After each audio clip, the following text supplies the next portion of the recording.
A short time ago, the U.S. military. আমেরিকার ভয়ঙ্কর বোমাতেও দমে গেল না ইরান, দিয়েছে চরম প্রতিশোধের হুঁশিয়ারি।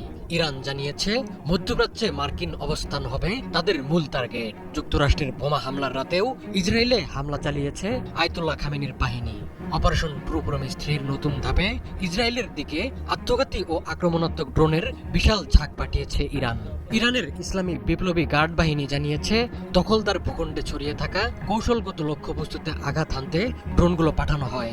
এদিকে ইরানের প্রতিশোধমূলক হামলার ভয়ে জনসাধারণের ওপর বিধিনিষেধ আরও কঠোর করেছে ইসরায়েল। দেশটির প্রতিরক্ষা বাহিনী জানিয়েছে ইরানের পাল্টা হামলার প্রতিক্রিয়ায় দেশজুড়ে জারি করা হয়েছে সতর্কতা। কয়েকদিন ধরে ইসরায়েলের সফল প্রতিশোধমূলক হামলার পর কৌশলে কিছুটা পরিবর্তন এনেছে ইরান। নিশানায় নির্ভুলভাবে আঘাত হানতে সক্ষম মিসাইল ও ড্রোন ব্যবহার শুরু করেছে ইরানি বাহিনী। ইসলামী বিপ্লবী গার্ড বাহিনী জানিয়েছে ইরানের লক্ষ্যবস্তুগুলো ইসরায়েলি ভূখণ্ডের উত্তর থেকে দক্ষিণ পর্যন্ত বিস্তৃত হবে।